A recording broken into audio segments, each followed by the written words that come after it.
Ladies and gentlemen, Stephen here from Adolescence, and welcome back to another video. Thank you all so much for tuning in, and thank you for tuning in to the series of videos that I have been putting out regarding my own brand. Now, as I mentioned earlier in one of the previous videos, I know I said I wanted to remain as transparent as possible throughout this whole entire process so you know what this brand was like from conception of the idea to execution and it finally hitting the market. And one idea that I had, and I actually had this idea a few weeks ago, but I was waiting for the right moment to do this, is I actually wanted to take the time to read my brief to you. And I might actually title this video like how to write a brief, or what information should be included in a brief, or maybe even just revealing the brief for my brand. And so obviously with every fragrance that you do put out on the market, you must write a different brief. Now I know that there are some houses and some factories that don't operate the same exact way. So I know that the ones that we reached out to, that we commissioned for this project, they did require that you submit a brief. And not to worry, there are a bunch of like NDAs, non-disclosure forms, where both parties would sign. And obviously, if you do happen to mention like the name of the brand or the name of the fragrance, they're not going to go ahead and speak about it. And so there's no leakage of information. But I did basically write a brief for every single fragrance that will be released in this brand. And this is just something that I wrote for the Gourmand fragrance. So if you didn't watch the previous video, I'm going to try to remember to leave a card up here so you can basically check that video out and you know what notes were included in that fragrance. But this is for the Gourmand fragrance. And one thing that I mentioned in the past is when I wrote these briefs, I wanted to write briefs that were very loosely written. Of course, it would give the perfumers a lot of ideas regarding how I want the fragrance to smell. And obviously, if there are other fragrances that really inspired me along the way, I wanted to use them mainly and mostly as a frame of reference so the perfumer can see, oh, okay, this is what aligns with his or her taste. Let me try to make something not necessarily in that vein, but let me not try to deviate too much from this idea. And if you saw my previous video, you saw that the fragrance contains notes like toffee, apple, caramel, chocolate, cinnamon. It's just a gourmand fragrance through and through. But it's also very wearable. And so it's not overly gourmand to the point that it becomes cloying or unbearable or unwearable or anything like that. So what is a brief exactly? A brief is the document that you write for a perfume factory whereby you list what you want the fragrance to smell like. Now, of course, some people take a more concrete approach or a more specific approach whereby they list all of the notes that they want that fragrance to contain.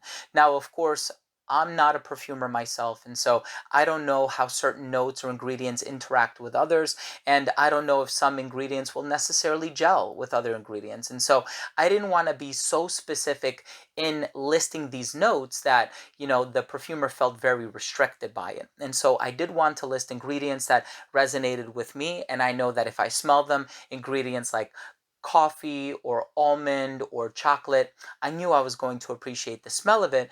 And so I wanted to include some of those ingredients, but also write the brief in such a way that it's still loose, it's open to interpretation, and the perfumer can kind of go in there and include some of his own expertise and mastery when putting together the fragrance. Now, there are some people that take a more vague and broad approach. So they might say something like, I want my fragrance to represent darkness. I want my fragrance to represent light. I want my fragrance to represent the season of autumn. So you can write very vague descriptions, but I knew that for my brand and the name that it's going to have and the name of the fragrance and the whole concept behind it, I couldn't be that broad. I knew I had a specific vision in mind, but the execution of it will be completely up to the expertise of that perfumer. And so here is the brief that I wrote for the Gourmand fragrance that I will be releasing, if all goes according to plan, by next month. So I write, for this fragrance, I would like a gourmand fragrance that utilizes a unique ingredient that is unlike any other gourmand fragrance on the market. This unique ingredient may serve as a contrast to the sweetness of the scent and may contradict it, all the while promoting an overall smell that is inviting, alluring, and seductive. Some fragrances we have in mind are New Harlem by Bond Number 9 and Musc Ravageur by Frederic Malle. Now, one of the reasons I mentioned these two fragrances, although they smell nothing alike, is because they do have that clash of ingredients, whether it be the clove or the lavender. And so I write, while the use of Immortelle and the other sweet ingredients in the first one give off a gourmand vibe, it is seemingly disrupted through the use of lavender. However, the overall smell is still intriguing and appealing, to say the least. For the second fragrance we referenced, the use of clove disrupts the sweetness, but the vanilla, cinnamon, tonka bean, and amber still remain as the driving force behind that composition. We would like our fragrance to be a gourmand fragrance that is made unique through the disruption and use of a dissonant ingredient that will pique the fancy and curiosity of the wearer. The gourmand notes used are completely up to the discretion of the perfumer, but I have an affinity for the following notes/accords: cinnamon, coffee, vanilla, labdanum, anise, caramel, honey, amber, praline, and chocolate.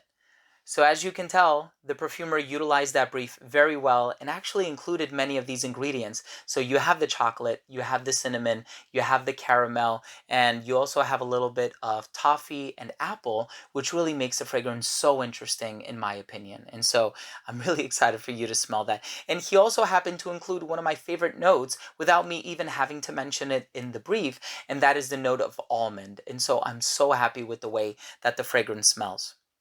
And then I write, I am also fine with the fragrance being a tad bit lactonic, which means if it ends up smelling a little milky, just something to add a little change of pace to the standard gourmand, I'm fine with that too.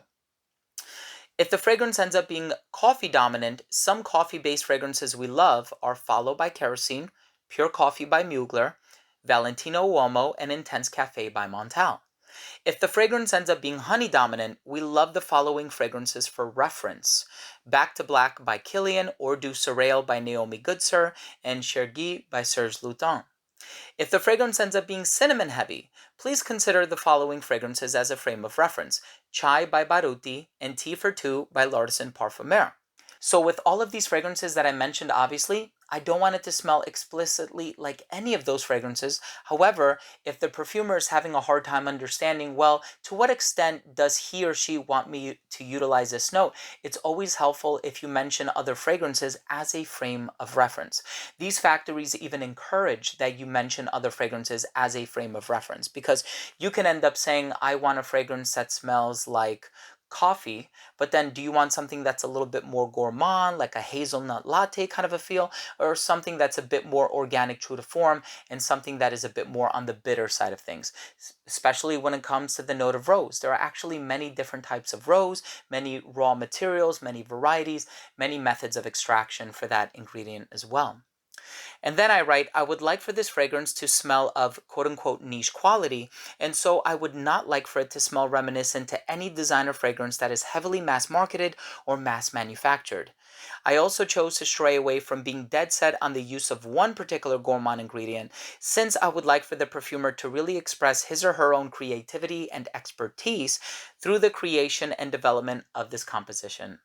Thank you for taking the time to read this brief, and I look forward to smelling the fragrance. And I even specify towards the bottom, I write longevity 8 to 10 hours. And so these are also really helpful factoids to include on there. And so if you are looking for a fragrance that is expected to last a long time, make sure to let the perfumer know. And a lot of times they will get back to you and say, you know, this isn't possible because you requested a neroli dominant scent and you wanted to be bountiful of citrus notes. And so this could actually happen to people. And so the execution for this, in my humble opinion, was really well done. They really brought something, or I should say Bertrand Duchaufour really created something that in my opinion is masterful, utilizing all these ingredients, but also adding a little bit of ambergris, adding a little bit of oak moss, adding some ingredients in there like the driftwood that kind of takes it a little bit away from gourmand territory, but makes it such a unique smelling fragrance. And it actually creates a smell of cherry as well. And so this is just one of the many fragrances that I will be bringing to market. And you guys already know what my philosophy is regarding that. If you haven't seen the previous video, I'll link it up here as well. But my philosophy is fragrance is an olfactory accessory. So you don't want to wear the same tie every day. You don't want to wear the same watch every day. And so I did want to release more than one fragrance into the market simultaneously, whereby I can give people an opportunity and an option of which fragrance they want to purchase or sample at, to begin with, and then subsequently purchase, so that you're not restricted or limited to purchasing or sampling just one fragrance. But a brief is really just a point of departure. It is a starting point. It is not a means to an end. Obviously, once you receive the sample back, the laboratory sample, you will see that it smells a certain way. And so from there, you can guide the perfumer and you can say, you know what, I really like what you tried to do here, but I think the vanilla is just a little bit too strong. And the perfumer will make those changes, because obviously you do sponsor their lab hours, and they do receive an honorarium in some cases. And of course, different factories have a different way of conducting business, so it's not all the same. And we did work with 3 different factories for the initial launch, and so they all kind of conduct business in a different way. But I am more than happy with the communications that I've had with these different factories, and I'm really happy with the way that the business was executed. And so I'm so happy for you to get your nose on this fragrance. And obviously, if all goes according to plan, it is something that will hit the market as soon as next month, and 100% the pre-orders will start next month. And so thank you all so much for watching. I hope you took something of value from this video. If you are new to this channel and you would like to be kept up to date on future news on this brand, and also some behind the scenes looks of, what happens and how a fragrance is brought to market, please do make sure to subscribe to this channel by clicking the red button down below. And also remember to click on the bell to enable post notifications, so that when I do publish these videos, they will get delivered straight to your feed. You never need to worry about missing any of my future content. Thanks again for watching, everyone. Love you guys, and we'll see you soon.